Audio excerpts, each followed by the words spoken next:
الحمد لله رب العالمين والصلاة والسلام على نبينا محمد وعلى آله وصحبه أجمعين أما بعد.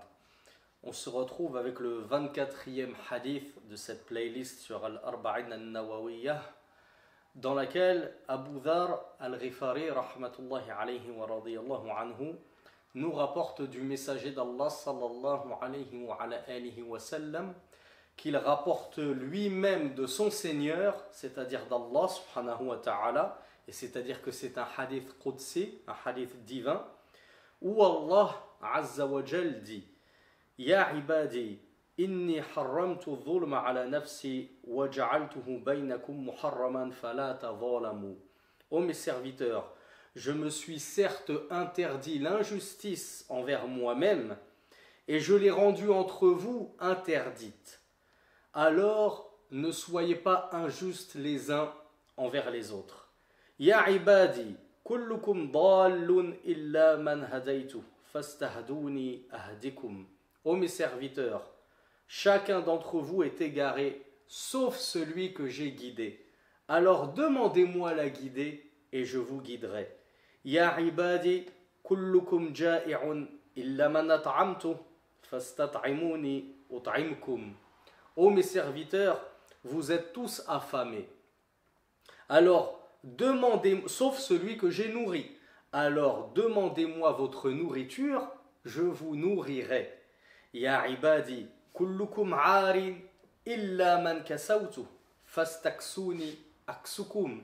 Ô mes serviteurs, vous êtes tous nus, sauf celui que j'ai vêti. Alors, demandez-moi de vous vêtir, et je vous vêtirai. Ya ibadi, innakum tukhti'una bil-layli wan-nahar, wa ana aghfiru adh-dhunuba jami'an, fastaghfiruni aghfir lakum. Ô mes serviteurs, vous péchez certes de jour comme de nuit, et je suis celui qui pardonne tous les péchés. Alors, implorez mon pardon, et je vous pardonnerai. Ya ibadi, innakum lan tablughu darri, et dans une version durri, fatadurruni, wa lan tablughu naf'i, fatanfa'uni. Ô mes serviteurs, jamais vous n'atteindrez ma nuisance, de sorte à pouvoir me nuire, et jamais vous n'atteindrez mon profit, de sorte à pouvoir me profiter. Ya ibadi, law anna awwalakum wa akhirakum wa insakum wa jinnakum kanu ala atqa qalbi rajulin wahidin minkum, ma zada dhalika fi mulki shay'an. Ô mes serviteurs, si vos premiers et vos derniers, parmi vos hommes et vos djinns, c'est-à-dire parmi vos hommes humains comme vos hommes djinns, étaient tous sur le même cœur que le cœur du plus pur d'entre vous et du plus pieux d'entre vous, cela n'augmenterait en rien mon royaume. Ya ibadi, law anna awwalakum wa akhirakum wa insakum wa jinnakum kanu ala afjari qalbi rajulin wahidin minkum, ma naqasa dhalika min mulki shay'an. Ô mes serviteurs, si vos premiers et vos derniers, vos hommes et vos djinns étaient tous sur le même cœur que le cœur du plus pervers et corrompu d'entre vous, cela ne diminuerait strictement en rien de mon royaume ou de ma royauté. Ya ibadi, law anna awwalakum wa akhirakum wa insakum wa jinnakum qamu fi sa'idin wahidin fas'aluni fa'a'taytu kulla wahidin mas'alatah ma naqasa dhalika mimma 'indi illa kama yanqusu al-mikhyatu idha udkhila al-bahr. Ô mes serviteurs, si vos premiers et vos derniers, vos hommes parmi les humains et vos hommes parmi les djinns, se tenaient tous sur une seule et même étendue de terre, et qu'ils me demandaient, et que je donnais à chacun sa demande, cela ne diminuerait de ce que je possède que l'équivalent de ce que diminue l'aiguille lorsqu'elle est plongée dans la mer. Ya ibadi, innama hiya a'malukum uhsiha lakum thumma uwaffikum iyyaha. فمن وجد خيرا فليحمد الله ومن وجد غير ذلك فلا يلومن إلا نفسه والحديث وأخرجه الإمام مسلم رحمة الله عليه. Ô mes serviteurs, ce ne sont que vos œuvres que je cerne, que je dénombre pour vous. Puis je vous rétribuerai en fonction de celle-ci. Quiconque donc y trouvera du bien, qu'il loue alors Allah, et quiconque trouvera autre que cela, c'est-à-dire du mal, qu'il ne blâme que sa propre personne. Et le hadith est rapporté par l'imam Muslim. Donc c'est un hadith qui est assez long, mais qui est assez simple et qui pourrait se passer d'explication. Voyons toutefois ce qu'en a dit l'imam Abdul Muhsin al-Abbad, hafidhahullah. Premièrement, l'imam nous dit que la parole d'Abu Dhar al-Ghifari عن النبي صلى الله عليه وعلى آله وسلم فيما يرويه عن ربه. Lorsqu'Abu Dhar a dit, d'après le messager d'Allah, qui rapporte ceci de son Seigneur. Le cheikh nous dit هذا من الأحاديث القدسية. Ceci fait partie des ahadith divins. وهذه العبارة من العبارات التي يعبر بها عن الحديث القدسي. Ça fait partie, cette phrase-là, d'après ce qu'il rapporte de son Seigneur, des différentes expressions employées pour signifier que le hadith, en l'occurrence, est un hadith divin qui remonte directement jusqu'à Allah subhanahu wa ta'ala. Et parmi ces expressions, on trouve قال الله عز وجل فيما يرويه عنه رسول الله صلى الله عليه وعلى آله وسلم.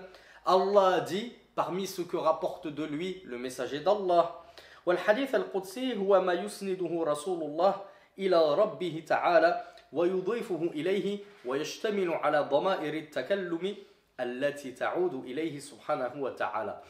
Il y en a certains qui se posent la question, quelle est la différence entre le hadith Qudsi et le Coran? Le Coran, c'est le Coran. Le hadith, c'est le hadith, quand bien même il remonte jusqu'à Allah subhanahu wa ta'ala.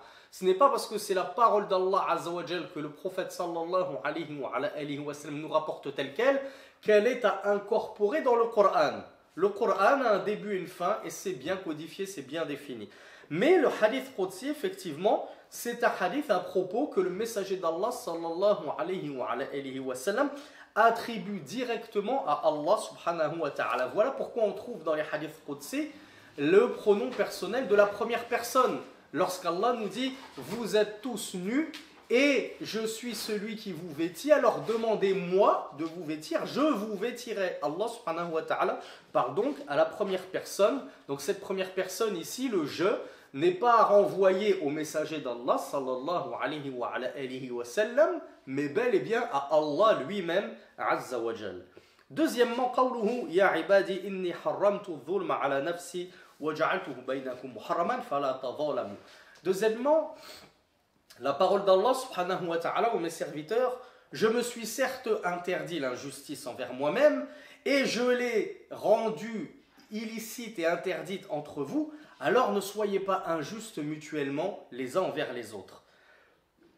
Le cheikh Hafidhahullah nous explique la définition de l'injustice premièrement. Et il nous dit l'injustice, c'est de placer une chose à un endroit qui ne lui sied pas. De placer une chose à un mauvais endroit.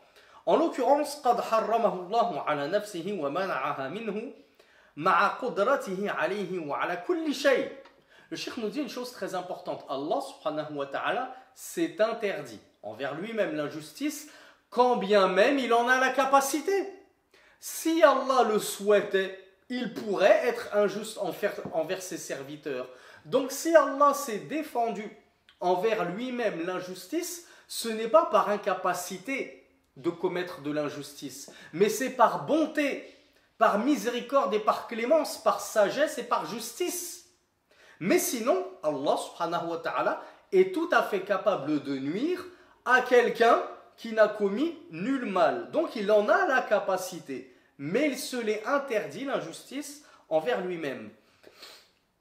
فَلَا يَقَعُ مِنْهُ الظُّلْمُ أَبَدًا. De ce fait, jamais l'injustice n'a émané d'Allah subhanahu wa ta'ala et jamais Allah azza wa jal n'a été injuste envers quiconque. Ce n'est pas parce qu'il a la capacité de le faire qu'il a usé de cette capacité. Au contraire, il se l'est interdit envers lui-même. وَذَلِكَ لِكَمَالِ عَدْلِهِ سُبْحَانَهُ وَتَعَالَى. Et ceci en vertu de la perfection de sa justice.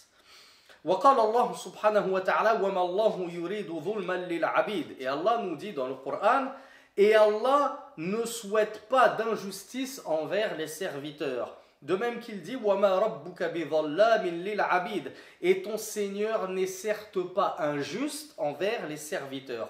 وقال إن الله لا يظلم الناس شيئا. Et dans un autre verset Allah dit certes Allah n'est point injuste envers les gens. Et dans un autre verset, Allah nous dit Inna Allah la yadhlimu mithqala dharra. Et Allah nous dit certes Allah ne cause aucune injustice, ne serait-ce que le poids d'une petite fourmi. Et enfin, dans un dernier verset, Allah nous dit وَمَنْ يَعْمَلْ مِنَ الصَّالِحَاتِ وَهُوَ مُؤْمِنٌ فَلَا يَخَافُ ظُلْمًا وَلَا هَضْمًا. Et dans ce verset, Allah nous dit et quiconque œuvre des bonnes œuvres, tandis qu'il est croyant, alors il ne craindra nulle injustice et nulle perdition, c'est-à-dire de la récompense de ses bonnes œuvres. Il ne craindra aucune diminution de ses bonnes actions, ni augmentation de ses péchés. Ou bien qu'on lui fasse endosser les péchés d'un autre. Il ne subira aucune injustice et ne sera nullement lésé. ونفي الظلم عن الله سبحانه وتعالى في هذه الآيات متضمن إثبات كمال عدله سبحانه وتعالى. Et la négation de l'injustice dans ces versets que nous venons de lire, elles impliquent l'affirmation de la perfection de la justice divine. قال ابن رجب رحمة الله عليه في جامع العلوم والحكم. C'est-à-dire, Ibn Rajab a dit dans son explication des Arba'in al-Nawawiyah, qu'il a intitulé Jami' al-Ulumi wal-Hikam, وَكَوْنُهُ خَلَقَ أَفْعَالَ الْعِبَادِ وَفِيهَا الظُّلْمِ لَا يَقْتَضِي وَصْفَهُ بِالظُّلْمِ سُبْحَانَهُ وَتَعَالَى. Il nous dit une chose importante. Le fait qu'Allah subhanahu wa ta'ala soit effectivement le créateur des actions de ses serviteurs. Chaque action que nous faisons, dussent-elles être mauvaises, c'est malgré tout Allah Azza wa Jal qui l'a créé. Parce qu'Allah Azza wa Jal est le créateur de toutes choses. Donc même nos actes, c'est Allah subhanahu wa ta'ala qui les a créés. Donc le fait qu'Allah ait créé nos actes, et parmi eux, il y a de mauvais actes, comme nous le dit le Cheikh Ibn Rajab al-Hanbali rahmatullahi alayhi. Parmi ces actes mauvais, il y a justement l'injustice que nous commettons soit les uns envers les autres, soit envers notre propre personne, nos propres personnes. Eh bien, ceci ne signifie absolument pas qu'Allah mérite d'être qualifié d'injuste parce que c'est lui qui a créé nos actes d'injustice. Absolument pas. كما أنه لا يوصف بسائر القبائح التي يفعلها العباد. Pourquoi? Eh bien, l'imam Ibn Rajab nous dit, eh bien, tout simplement de la même façon qu'Allah n'a pas à être décrit par les immondices que pratiquent certains de ses serviteurs, quand bien même c'est Allah subhanahu wa ta'ala qui a créé toutes leurs actions. Ce n'est pas parce qu'un serviteur fornique, et c'est Allah qui a créé cet acte de la fornication, qu'Allah doit être qualifié par un acte aussi abject et odieux. Eh bien, c'est la même chose pour l'injustice. Même si c'est Allah qui a créé nos actions, on ne doit pas le qualifier par les immondices de ses serviteurs.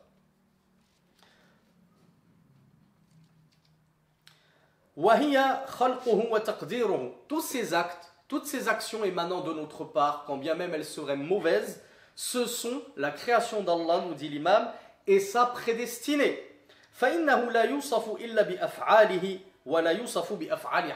Mais Allah Azza wa Jal n'est décrit que par ses actes à lui.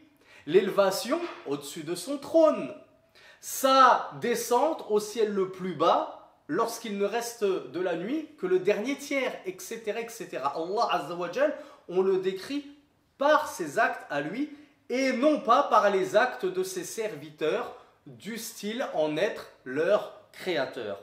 فإن أفعال عباده مخلوقته ومفعولاته وهو لا يوصف بشيء منها. Les actes de ses serviteurs, ce sont ses créations. D'accord? Ce sont les créations d'Allah subhanahu wa ta'ala.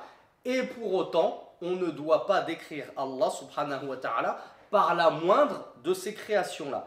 Innama yusafu bima qama bihi min sifatihi wa af'alihi wallahu a'lam. Mais Allah n'est décrit que par ses actes à lui, ses attributs à lui, et Allah est plus savant. Wa qad harra, alors fin des propos de l'imam Ibn Rajab al-Hanbali rahmatullahi alayhi. L'imam et le cheikh Abd al-Muhsin al-Abbad hafizahullah poursuit et dit وَقَدْ حَرَّمَ اللَّهُ تَعَالَى عَلَى عِبَادِهِ الظُّلْمَ فَلَا يَظْلِمُ أَحَدٌ نَفْسَهُ وَلَا يَظْلِمُ غَيْرَهُ. Étant donné qu'Allah subhanahu wa ta'ala nous a défendu l'injustice, eh bien il nous a interdit d'être injustes les uns envers les autres, mais il nous est également interdit d'être injustes envers nos propres personnes. Cela rentre tout à fait dans l'interdiction de ce hadith-là. Qu'est-ce que l'injustice envers sa propre âme, si ce n'est désobéir aux injonctions d'Allah subhanahu wa ta'ala, délaisser ce qui est obligatoire et commettre ce qui est haram, illicite, interdit. Troisièmement, le cheikh nous dit قوله يا عبادي كلكم ضالون إلا من هديت فاستهدوني أهدكم. La parole d'Allah subhanahu wa ta'ala aux mes serviteurs, vous êtes tous égarés sauf celui que j'ai guidé, alors demandez-moi la guider, je vous guiderai. Le cheikh nous dit قال ابن رجب حفظه الله رحمة الله عليه في جامع العلوم والحكم قد ظن بعضهم أنه معارض لحديث عياض بن حمار عن النبي صلى الله عليه وعلى آله وسلم يقول الله عز وجل خلقت عبادي حنفاء وفي رواية مسلمين فاجتالتهم الشياطين وليس كذلك فإن الله سبحانه وتعالى خلق بني آدم وفطرهم على قبول الإسلام والميل إليه دون غيره والتهيؤ لذلك والاستعداد له بالقوة لكن لا بد للعبد من تعليم الإسلام بالفعل فإنه قبل التعليم جاهل لا يعلم شيئا كما قال الله سبحانه وتعالى والله أخرجكم من بطون أمهاتكم لا تعلمون شيئا وقال لنبيه ووجدك ضالا فهدى والمراد وجدك غير عالم بما علمك من الكتاب والحكمة كما قال تعالى وكذلك أوحينا إليك روحا من أمرنا ما كنت تدري ما الكتاب ولا الإيمان فالإنسان يولد مفطورا على قبول الحق فإن هداه الله سبب له من يعلمه الهدى فصار مهتديا بالفعل بعد أن كان مهتديا بالقوة وإن خذله الله سبحانه وتعالى قيض له من يعلمه ما يغير فطرته كما قال كل مولود يولد على الفطرة فأبواه يهودانه وينصرانه ويمجسانه. Donc de longs propos de l'imam Ibn Rajab al-Hanbali mais qui sont très importants et très judicieux et très perspicaces. L'imam Ibn Rajab nous dit que cette parole, ô mes serviteurs, vous êtes tous égarés. Sauf celui que j'ai guidé, alors demandez-moi la guider, je vous guiderai. Il nous dit cette parole-là semblerait être contradictoire avec un autre hadith du messager d'Allah sallallahu alayhi wa sallam où on trouve qu'Allah subhanahu wa ta'ala a dit « J'ai créé mes serviteurs hunafa », c'est-à-dire j'ai créé mes serviteurs monothéistes. Et dans une version de ce hadith, il y a khalaqtu ibadi muslimin, j'ai créé mes serviteurs musulmans. Fajtalathum pardon, ash-shayatin. Puis les diables les ont détournés, c'est-à-dire détournés du droit chemin sur lequel je les ai créés. Donc on pourrait penser qu'il y a un problème et une opposition certaine entre ces deux hadiths. Dans un hadith, Allah nous dit vous êtes tous égarés, sauf celui que j'ai guidé, alors demandez-moi la guider, je vous guiderai. Et on a un autre hadith où Allah Azza wa Jalla lui-même nous dit qu'il nous a créés musulmans, monothéistes, puis ce sont les diables qui nous détournent de ce monothéisme, de ce droit chemin.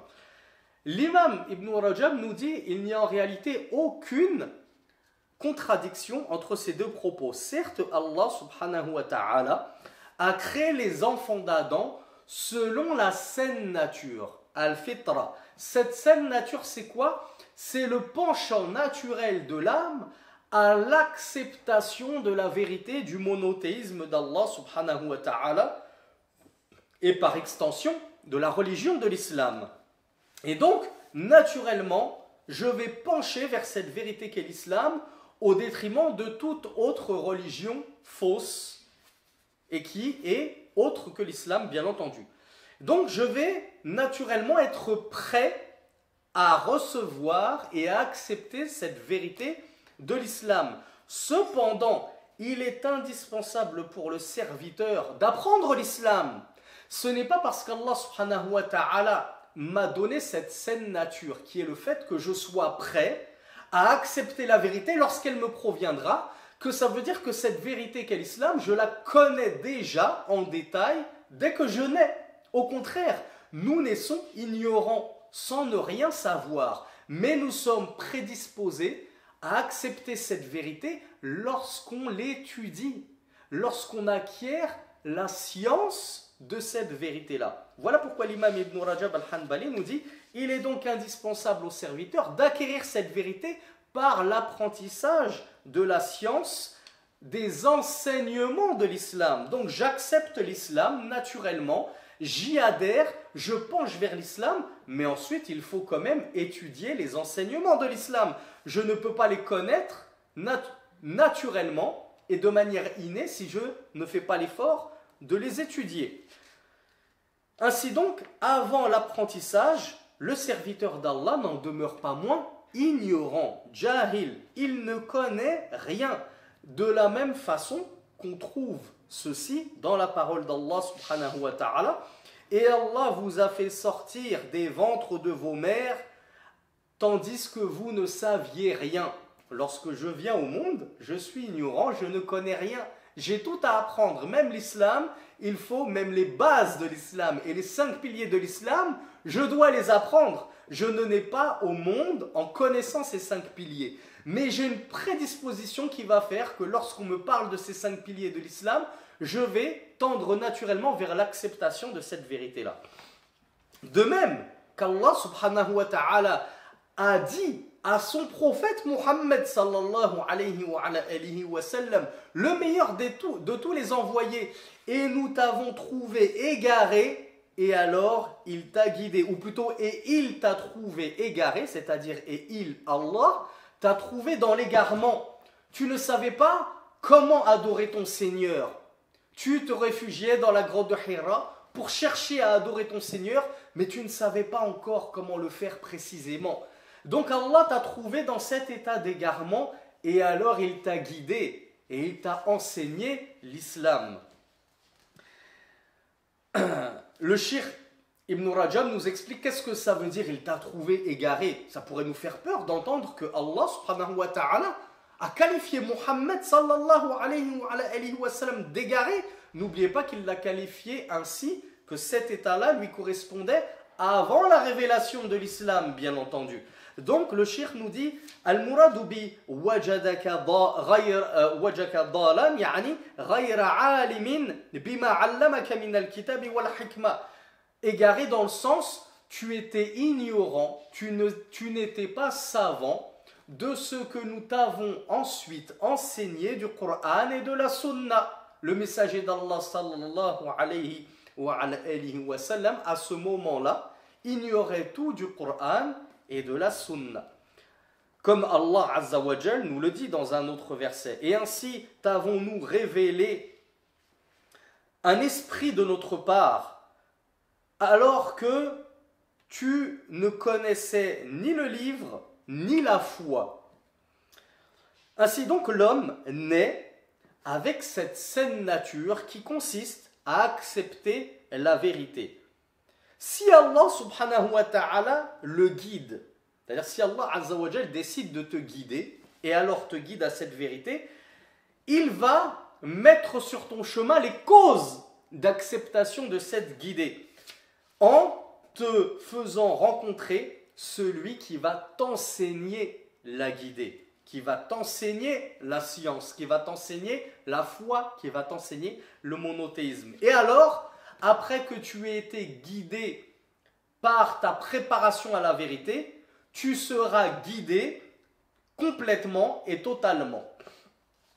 De la même façon, si Allah subhanahu wa ta'ala choisit plutôt de t'abandonner et de te délaisser, de te laisser à ton triste sort, c'est-à-dire qu'il ne te guidera pas, eh bien, il fera que ce seront de mauvaises personnes qui t'enseigneront le contraire de ce à quoi tendait ta fitra, ta saine nature, en termes d'association à Allah subhanahu wa ta'ala, d'incroyance, de mécroyance et d'hérésie, te faisant alors sortir de cette saine nature vers une nature corrompue.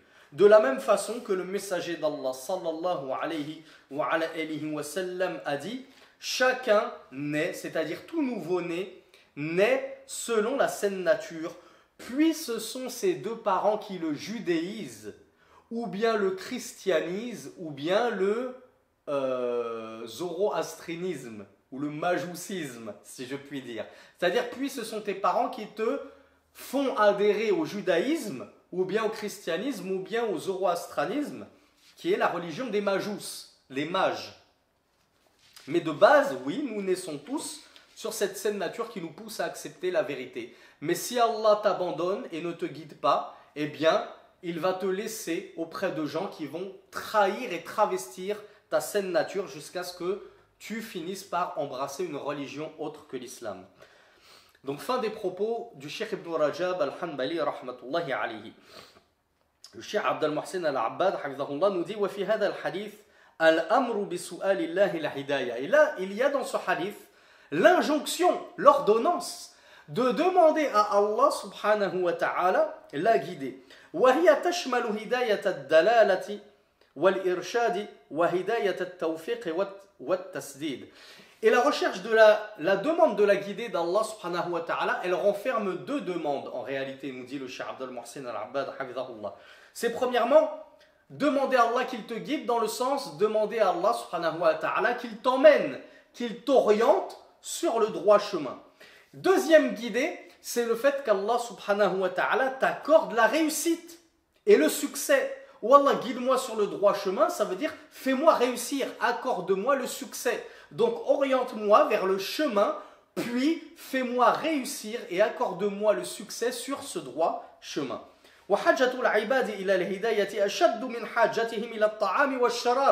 D'ailleurs, le besoin des serviteurs d'Allah de la guider est prépondérant et plus important encore que leur besoin à la nourriture et à la boisson. وقد جاء في سورة الفاتحة اهدنا الصراط المستقيم فهم يسألون الله عز وجل أن يثبتهم على الهداية الحاصلة وأن يزيدهم هدى على هدى.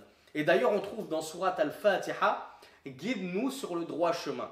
C'est quoi l'explication de ce verset? Le Cheikh Abd al-Muhsin al-Abbad nous dit, c'est de demander, c'est-à-dire que nous demandons en lisant ce verset qu'Allah subhanahu wa ta'ala nous raffermisse sur cette guidée que nous avons connue. C'est-à-dire cet islam, nous le connaissons, nous l'avons choisi, nous l'avons embrassé, mais nous demandons à Allah subhanahu wa ta'ala qu'il nous stabilise dessus, qu'il raffermisse nos pas sur l'islam authentique et qu'il nous rajoute en guidée sur notre guidée actuelle, de façon à ce que nous soyons toujours plus guidés que le jour précédent. Quatrièmement, قوله يا عبادي كلكم جائع إلا من أطعمت فاستطعموني أطعمكم. Jusqu'à Aksukum. Ô mes serviteurs, vous êtes tous affamés, sauf celui que j'ai nourri, alors demandez-moi de vous nourrir, je vous nourrirai. Ô mes serviteurs, vous êtes tous nus, sauf celui que j'ai vêti, demandez-moi de vous vêtir, je vous vêtirai. Le Cheikh nous dit في هاتين الجملتين بيان شدة افتقار العباد إلى ربهم. Dans ces deux phrases, il y a une indication de l'immense besoin et dépendance des serviteurs envers leur Seigneur Allah subhanahu wa ta'ala. Et leur besoin envers lui, وَحَاجَتُهُمْ إِلَيْهِ فِي تَحْصِيلِ أَرْزَاقِهِمْ وَكِسْوَتِهِمْ وَأَنَّ عَلَيْهِمْ أَنْ يَسْأَلُوهُ سُبْحَانَهُ وَتَعَالَى طَعَامَهُمْ وَكِسْوَتَهُمْ. Il y a donc dans cela une indication du besoin des serviteurs vis-à-vis d'Allah subhanahu wa ta'ala afin qu'ils subviennent à leur subsistance, jusqu'à même afin qu'ils subviennent à leurs vêtements. Oh Allah, donne-moi ma provision en termes de vêtements, pas juste en termes de nourriture. Donc nous devons de demander à Allah subhanahu wa ta'ala notre nourriture et nos vêtements. Puisque c'est Allah subhanahu wa ta'ala qui pourvoit. Et certes Allah pourvoit à tout ce dont nous avons besoin. Cinquièmement, قوله يا عبادي إنكم تخطئون بالليل والنهار وأنا أغفر الذنوب جميعا فاستغفروني أغفر لكم. Ô mes serviteurs, vous péchez de nuit et de jour, et je suis celui qui pardonne tous les péchés. Alors demandez-moi pardon, et je vous pardonnerai. أوجب الله سبحانه وتعالى على العباد امتثال الأوامر واجتناب المنهيات والعباد يحصل منهم التقصير في أداء ما وجب عليهم والوقوع في شيء مما نهوا عنه وطريق السلامة من ذلك رجوعهم إلى الله سبحانه وتعالى وتوبتهم من ذنوبهم وسؤال الله سبحانه وتعالى أن يغفر لهم وفي الحديث كل ابن آدم أو كل بني آدم خطاء وخير الخطائين التوابون وهو حديث حسن أخرجه ابن ماجه وغيره. Dans cette partie du hadith qui parle de nos péchés, l'imam et le cheikh Abdul Muhsin al-Abbad nous dit que Allah subhanahu wa ta'ala a rendu obligatoire à ses serviteurs le fait d'obtempérer à ses ordres, à ses injonctions et de s'éloigner de ses interdits. Jusque-là, nous le savons. Cependant, les serviteurs d'Allah font bien souvent et tristement preuve de négligence quant à cette obligation de respecter les ordres et les interdits d'Allah. Et du coup, il va survenir des serviteurs, des manquements, des dérogations à la règle, et du coup, ils vont délaisser certaines obligations et commettre certains interdits. C'est inéluctable, puisque nul n'est parfait, et nul humain n'est infaillible. Nous avons ce libre arbitre, et malheureusement, ce libre arbitre, nous l'employons parfois pour transgresser et transiger. Donc, étant donné qu'Allah nous a ordonné de respecter ses commandements, ses ordres et ses interdits, mais que malgré ça, il nous arrive de pécher et de lui désobéir en cela, eh bien, Allah subhanahu wa ta'ala nous a apporter la solution à la rémission de ces péchés-là. Il nous a donné une issue de secours pour nous faire pardonner d'avoir transgressé dans ses commandements divins. Premièrement, il y a at-tawbah, le repentir. Et comme l'a dit le messager d'Allah sallallahu alayhi wa sallam, at-ta'ibu min adh-dhanb kaman la dhanba lahu. Celui qui se repent du péché, d'un péché, est comme celui qui n'avait jamais péché, c'est-à-dire comme celui qui n'avait jamais commis ce péché pour lequel il s'est repenti. Donc déjà Allah subhanahu wa ta'ala, il nous offre une expiation incroyable, et j'ai envie de dire inattendue, qui est la voie de la tauba, du repentir. Donc lorsque je transgresse et que je transige, que je ne désespère pas de demander pardon à Allah subhanahu wa ta'ala, en me repentant auprès de lui, sincèrement, et Allah expiera ta faute comme il vient de nous le dire. Demandez-moi pardon, je vous pardonnerai. C'est aussi simple que cela. Mais qui d'entre nous pense encore à demander pardon à Allah subhanahu wa ta'ala? Et qui parmi nous, lorsqu'il demande pardon à Allah subhanahu wa ta'ala, est sincère dans sa demande de pardon? C'est-à-dire qu'il regrette vraiment ce qu'il a fait et qu'il a réellement l'intention de ne plus retomber dans cette désobéissance à Allah subhanahu wa ta'ala. Donc le cheikh Abdul Muhsin al-Abbad nous dit que la voie de la préservation, la voie du salut, c'est déjà at-tawba wa ruju'u ila Allah subhanahu wa ta'ala, de revenir vers Allah subhanahu wa ta'ala repentant envers nos fautes et nos péchés. Et donc de lui demander pardon, comme nous venons de le voir dans ce hadith, et comme nous le voyons dans un autre hadith du messager d'Allah sallallahu alayhi wa sallam, qui se trouve dans Ibn Majah et d'autres. Chez Ibn Majah, il est référencé au numéro 4251. Le prophète sallallahu alayhi wa sallam a dit: tous les enfants d'Adam sont pécheurs Et le meilleur des pécheurs est celui qui se repent. Donc tous les enfants d'Adam pêchent, fautent, et les meilleurs des fauteurs, ce sont les repenteurs, c'est-à-dire ceux qui se repentissent. Ceux qui se repentent, plutôt, je crois qu'on dit. Sixièmement, la parole d'Allah, Ya ibadi innakum lan tablughu durri, et comme je vous l'ai dit dans une version darri, on trouve les deux. Fatadurruni wa lan tablughu naf'i fatanfa'uni. Oh mes serviteurs, vous n'atteindrez jamais ma nuisance, de sorte à pouvoir me nuire, et vous n'atteindrez jamais mon profit, de sorte à pouvoir m'être profitable, et à m'être bénéfique. Donc, nous ne pourrons jamais bénéficier en quoi que ce soit Allah, ni nuire en quoi que ce soit Allah subhanahu wa ta'ala. L'imam Ibn Rajab nous dit en commentaire de cette parole, يعني أن العباد لا يقدرون أن يوصلوا نفعا ولا ضرا. C'est-à-dire que les serviteurs ne sont pas dans la capacité de pouvoir accorder et faire parvenir à Allah subhanahu wa ta'ala un quelconque bienfait, ni une quelconque nuisance. فإن الله تعالى في نفسه غني حميد, car Allah, certes, est en lui-même riche par excellence. Il se suffit à lui-même. Il n'a besoin de personne pour lui profiter en quoi que ce soit. Et il ne craint personne capable de pouvoir lui nuire. La hajjata lahu bi ta'ati al-ibad. En réalité, Allah subhanahu wa ta'ala n'a même pas besoin des adorations de ses serviteurs. Oui, il nous a imposé et il attend de nous et il a exigé de nous que nous l'adorions. Mais est-ce qu'il a exigé ceci de nous parce qu'il a besoin de notre adoration? Que nenni, absolument pas. Allah nous a obligés à l'adorer, mais ce n'est pas pour autant qu'il a besoin de nos adorations.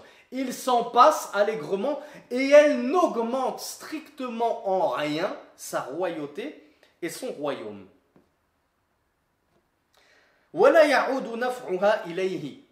Donc nos adorations ne profitent en rien à Allah subhanahu wa ta'ala. Mais plutôt, ce sont nous les serviteurs d'Allah qui profitons de ces adorations que nous vouons à Allah subhanahu wa ta'ala. Comment cela? Eh bien tout simplement parce que lorsqu'on adore Allah azza wa jal, eh bien Allah nous donne des hasanat. Allah nous inscrit des bonnes actions par lesquelles, Inch'Allah, avec sa miséricorde, il nous fera entrer au paradis. Donc du coup, lorsque j'adore Allah, en réalité, je ne fais que me profiter à moi-même. Parce que c'est moi qui récoltera les fruits de cette adoration d'Allah Azza wa Jal. Mais Allah, subhanahu wa ta'ala, n'en retire aucun bénéfice que tu l'adores. Mais il te rétribuera pour cela, ne t'en fais pas. De la même façon qu'Allah, subhanahu wa ta'ala, ne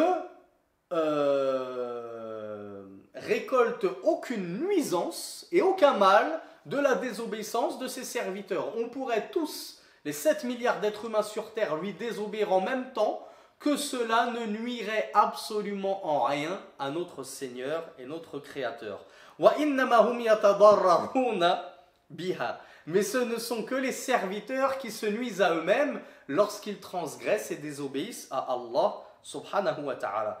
يقول الله عز وجل ولا يحزنك الذين يسارعون في الكفر إنهم لن يضروا الله شيئا وقال ومن ينقلب على عقبيه فلن يضر الله شيئا. Allah nous dit et que ne t'attriste pas ceux qui se précipitent à la mécréance. Ils ne nuiront certes aucunement à Allah subhanahu wa ta'ala. Donc ne sois pas triste de voir tous ces infidèles s'enfoncer dans la mécréance. Ils ne causent aucun tort et aucun mal à Allah subhanahu wa ta'ala. Allah n'en pâtit nullement. Et dans un autre verset, Allah nous dit « Et quiconque tourne ses talons, c'est-à-dire quiconque apostasie, quitte la religion de l'islam, quitte la guidée, donc quiconque revient sur ses talons, il ne nuira en quoi que ce soit à Allah. Il ne nuira en rien à Allah subhanahu wa ta'ala. Vous pouvez tous sortir de l'islam, que cela ne changera rien à la royauté d'Allah subhanahu wa ta'ala. Septièmement, قوله يا عبادي لو أن أولكم وآخركم وأنساكم وجنكم. Ô mes serviteurs, si vos premiers et vos derniers, c'est-à-dire toute l'humanité entière de du premier être, Adam, jusqu'au dernier être qu'Allah Azza wa Jal créera, parmi les humains comme parmi les djinns. Si tous ensemble, nous étions aussi pieux que le plus pieux d'entre nous, Mohammed en l'occurrence, sallallahu alayhi wa ala alihi wa sallam, eh bien cela n'augmenterait rien au royaume d'Allah subhanahu wa ta'ala. De la même façon que si nous étions tous aussi impies, impie c'est le contraire de pieux, que le plus impie et pervers et désobéissant d'entre nous, cela ne diminuerait strictement en rien du royaume d'Allah subhanahu wa ta'ala. Le Cheikh Abdul Muhsin al-Abban nous dit « Fi hatayn al-jumlatayn bayanu kamali mulki Allah subhanahu wa ta'ala wa kamali ghinahu an khalqihi » Il y a dans ces deux phrases-là l'éclaircissement et la clarification de la perfection du royaume et de la royauté d'Allah subhanahu wa ta'ala et la perfection de sa richesse du fait qu'il puisse se passer allègrement de ses serviteurs. Allah, il est tellement riche qu'il se passe de tous ses serviteurs, du premier jusqu'au dernier, qu'ils soient djinns ou hommes. وأن العباد لو كانوا كلهم على أتقى ما يكون أو أفجر ما يكون لم يزد ذلك في ملكه شيئا ولم ينقص شيئا وأن تقوى كل إنسان إنما تكون نافعة لذلك المتقي وفجور كل فاجر إنما يكون ضرره عليه. Comme nous l'avons vu et dit, la crainte des serviteurs, leur piété ne bénéficiera qu'à eux-mêmes. Elle ne bénéficie pas à Allah, donc elle reviendra vers eux-mêmes, incha'Allah, en bien. Et l'impiété, la transgression et la perversité des serviteurs d'Allah ne nuiront qu'à eux-mêmes et nullement à Allah subhanahu wa ta'ala, donc ça leur retombera uniquement dessus. Car Allah est le riche par excellence qui se passe de tous les mondes. Huitièmement, la parole d'Allah, ô mes serviteurs, si vos premiers et vos derniers, vos djinns et vos hommes, se tenaient tous sur une seule et même étendue de terre, puis qu'ils me demandaient, c'est-à-dire qu'ils me demandent ce qui leur passe par la tête. Oh Allah, donne-moi 1 milliard de palais, donne-moi 1 milliard de houris, donne-moi 1 milliard de voitures de luxe, donne-moi 1 milliard de Big Mac et de grecs et de restaurants, etc. Et donne-moi 1 milliard de jets privés pour pouvoir voyager partout. Si chacun demandait tout ce qu'il souhaitait à Allah, chaque être vivant, depuis le premier jusqu'au dernier parmi les djinns et les hommes. Vous imaginez qu'actuellement nous sommes 7 milliards d'êtres humains. Si vous ajoutez les djinns, je ne sais même pas combien ça fait. Et ceci juste pour notre ère actuelle, notre génération actuelle. Vous ajoutez ces 10 milliards, on va dire, à la génération précédente. Et vous l'ajoutez à la génération précédente. Et vous remontez comme ça, non pas jusqu'au premier homme Adam, mais jusqu'au premier djinn qu'Allah a créé, puisque les djinns sont arrivés avant les hommes et ont été créés avant les hommes. Eh bien, si toute cette population-là demandait à Allah tout ce qu'il leur passait par l'esprit, eh bien Allah subhanahu wa ta'ala nous dit, puis que je leur donnais ce qu'ils m'ont demandé, à chacun, exactement tout ce que tu m'as demandé, je te le donne à toi, et à toi, et à toi, et à toi, du premier jusqu'au dernier.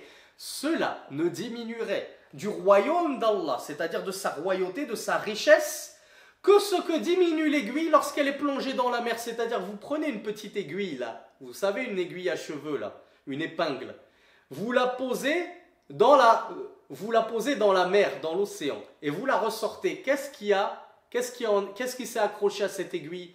Une infime goutte d'eau par rapport à l'étendue abyssale et infinie de l'océan. Eh bien voilà ce que représenterait ce qui diminuerait de la richesse d'Allah subhanahu wa ta'ala, c'est-à-dire rien du tout, c'est-à-dire absolument rien. Ça ne diminuerait en rien à la royauté d'Allah subhanahu wa ta'ala, de la même façon que cette aiguille en réalité n'a rien diminué de la mer. Cette goutte que tu vois ne représente absolument rien face à l'immensité de l'océan. Donc le cheikh nous dit هذا يدل على كمال غنى الله سبحانه وتعالى وافتقار عباده إليه. Cela prouve encore une fois la perfection de la richesse d'Allah subhanahu wa ta'ala et de son indépendance vis-à-vis de ses créations et de ses créatures, et en l'occurrence les djinns et les hommes. Et cela prouve notre dépendance totale vis-à-vis d'Allah subhanahu wa ta'ala. Nous sommes totalement tributaires des bienfaits d'Allah sur nous. Nous sommes dépendants de la richesse d'Allah et de sa générosité envers nous. Si Allah ne nous nourrit pas, nous mourrions de faim. Si Allah ne nous vêtissait pas, nous serions nus. Si Allah ne nous guidait pas, nous serions égarés, comme nous l'avons vu initialement dans ce hadith.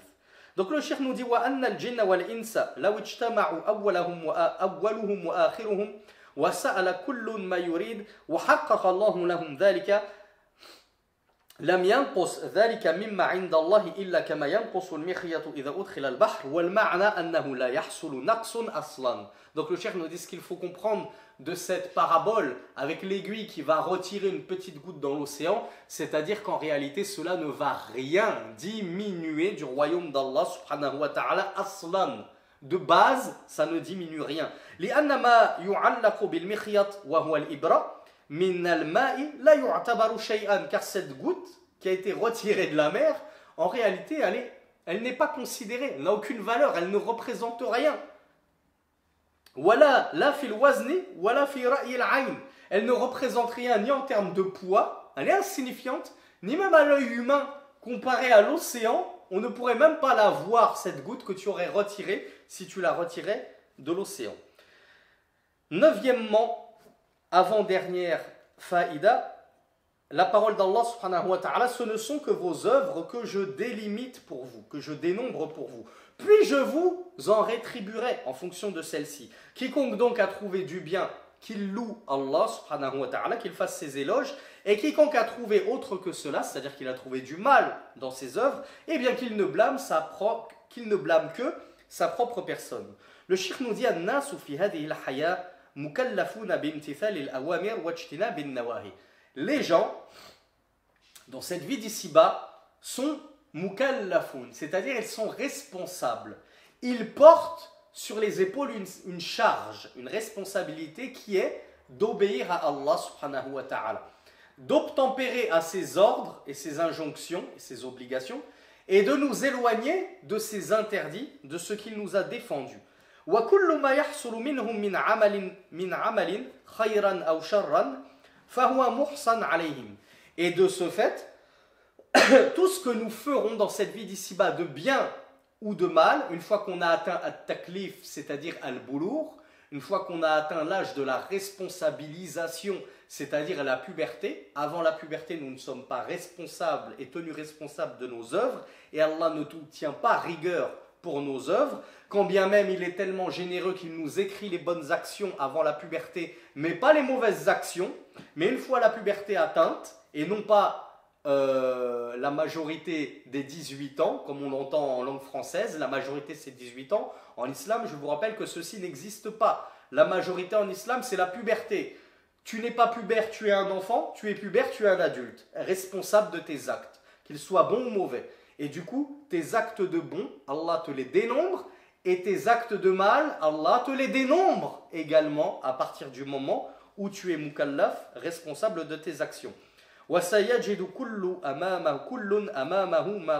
Et chacun trouvera devant lui ce qu'il a avancé dans cette dunya. Chacun, Yawm al-Qiyamah, au jour de la résurrection, trouvera tout ce qu'il a fait de bien et de mal parfaitement retranscrit et recensé. Donc quiconque a œuvré en bien recevra du bien et le paradis, et quiconque a œuvré en mal pourra recevoir du mal si Allah subhanahu wa ta'ala ne lui fait pas grâce et miséricorde. قال الله سبحانه وتعالى فمن يعمل مثقال ذرة خيرا يره ومن يعمل مثقال ذرة شرا يره. Ainsi quiconque œuvre du poids d'une petite fourmi de bien le verra, et quiconque œuvre du poids d'une petite fourmi de mal le verra. فَمَنْ قَدَّمَ خَيْرًا وَجَدَ ثَوَابَهُ أَمَامَهُ. Quiconque a donc avancé du bien pour lui-même dans cette vie d'ici-bas, eh bien, il trouvera devant lui, il recevra, et il trouvera sa récompense devant lui. وَالثَّوَابُ مِنْ فَضْلِ اللَّهِ عَلَى الْعَبْدِ. Et sa récompense n'est que la grâce d'Allah subhanahu wa ta'ala envers lui. Allah ne nous doit rien. Devons-nous le rappeler? Allah ne nous doit rien. Mais s'il nous récompense pour nos bonnes œuvres, c'est uniquement parce qu'il est plein de grâce et de bonté envers nous. وفعل الخير في الدنيا هو من توفيق الله عز وجل. Pourquoi? Parce que même le bien que nous faisons dans cette vie d'ici-bas, il n'est la conséquence que de la réussite qu'Allah subhanahu wa ta'ala a bien voulu nous accorder. Et si Allah subhanahu wa ta'ala ne nous avait pas guidés à ce bien, nous n'aurions pas pu le mettre en pratique et le concrétiser. Donc tout bien que j'ai fait dans ma vie d'ici-bas, c'est grâce à Allah subhanahu wa ta'ala. Donc si j'ai fait du bien, que j'ai été bon envers mes parents, que j'ai fait ma prière, que j'ai jeûné mon mois de Ramadan, que j'ai préservé mon sexe, etc., etc., je dois rendre grâce à Allah subhanahu wa ta'ala et non pas envers moi-même en disant « Ah, j'ai été un super musulman quand même sur terre. Qu'est-ce que j'ai obéi à Allah, qu'est-ce que je l'ai adoré. Franchement, j'ai assuré sur ce coup-là. » Non, tu dois être humble et te dire tout ce que j'ai fait de bien, c'est grâce à Allah. C'est Allah qui m'a donné at-tawfiq, la réussite de pouvoir œuvrer en bien. Donc quiconque voit du bien dans l'au-delà, parmi ce qu'il a avancé, qu'il loue Allah. Merci Allah, c'est grâce à toi si je vois toute cette récompense qui m'attend pour le bien que tu m'as permis de faire dans cette vie d'ici-bas, pour le bien que tu m'as facilité, et sans ton aide je n'aurais pu acquérir tout ce bien. De la même façon que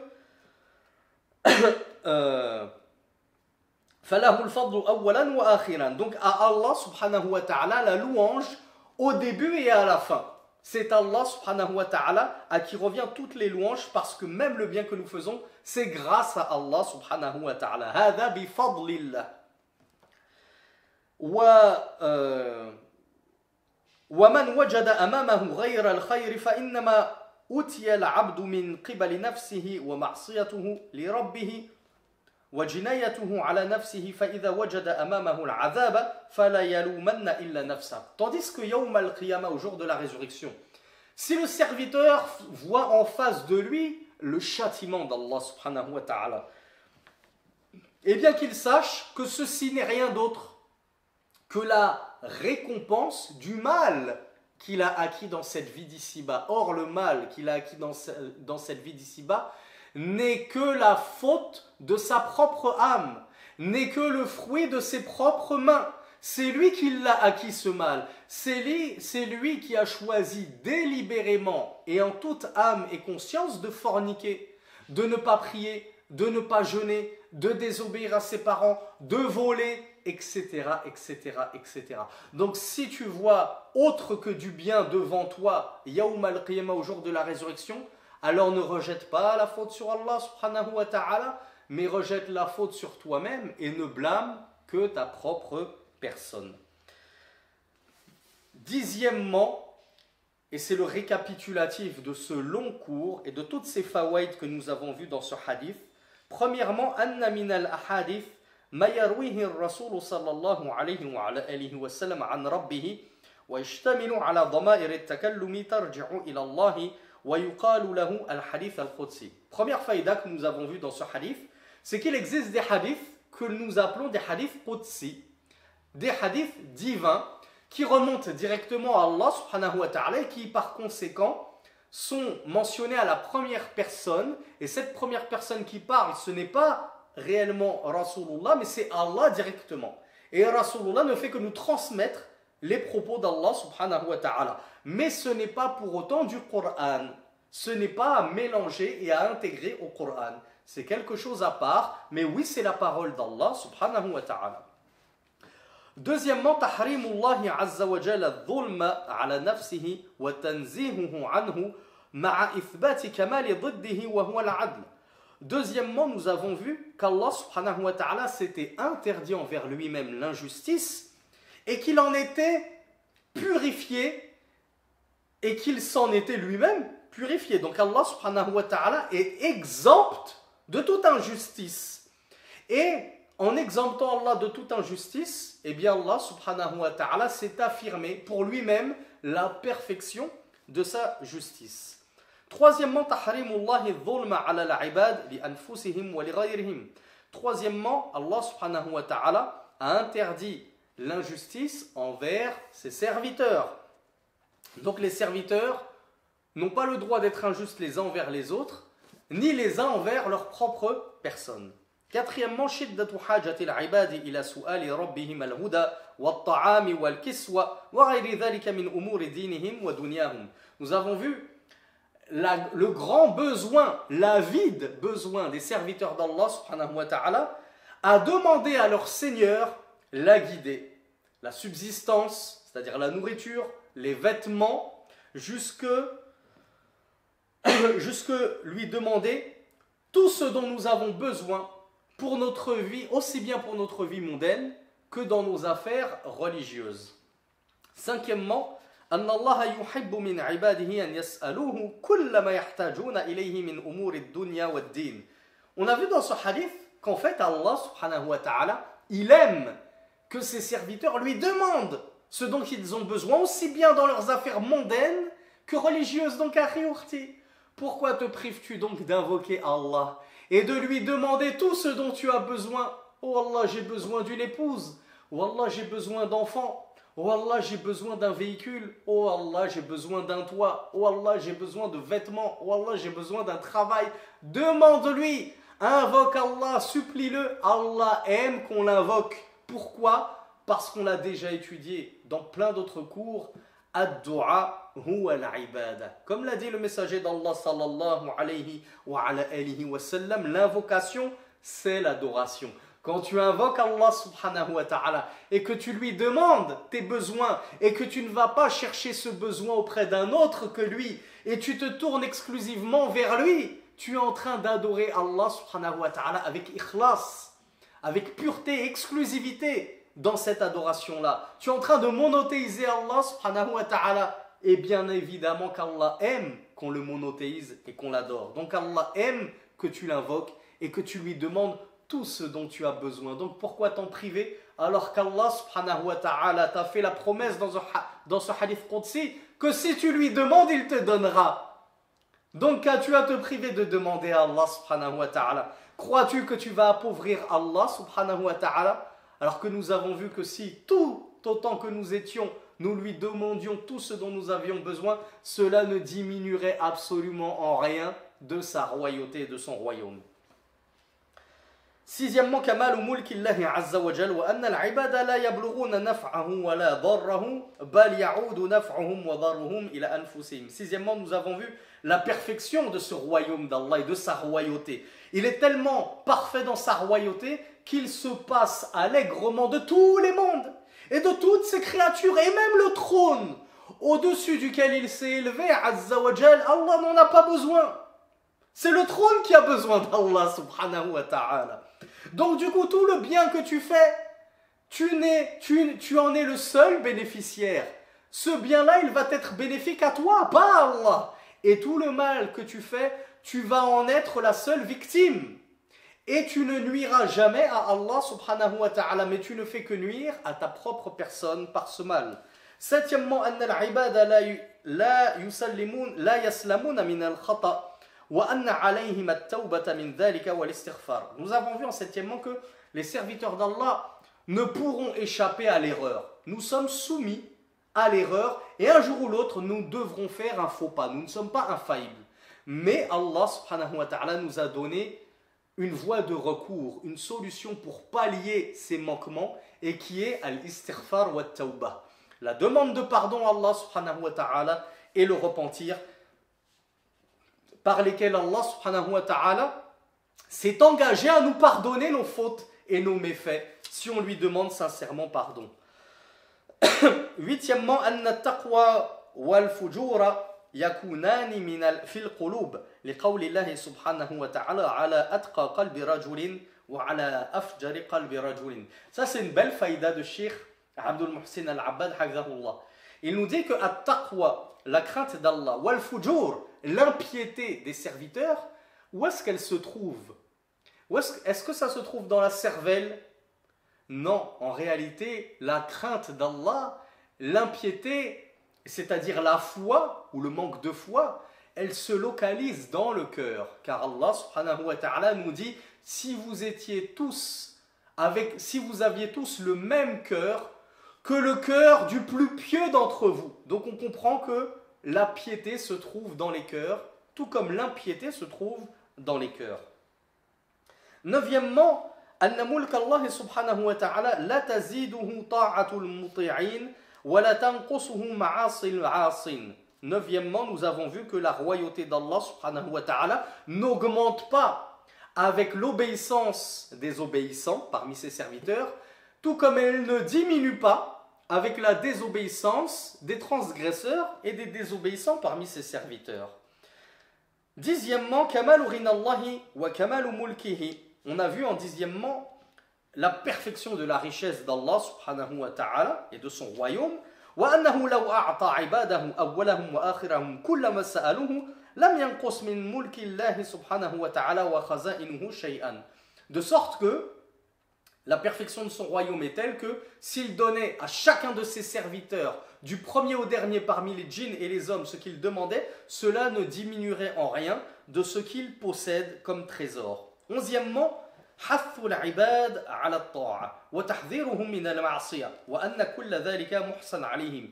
Onzièmement, si vous ne l'aviez pas remarqué, à la fin de ce verset, à la fin de ce hadith, il y a en réalité une exhortation à pousser les serviteurs au bien et à pratiquer le bien et à les éloigner du mal. Pourquoi? Parce qu'Allah subhanahu wa ta'ala a terminé ce hadith divin en nous disant « Ce ne sont que vos œuvres que je cerne parfaitement pour vous, que je dénombre scrupuleusement pour vous. Quiconque fait donc du bien, eh bien il en sera récompensé. Et qu'il loue Allah subhanahu wa ta'ala pour cela.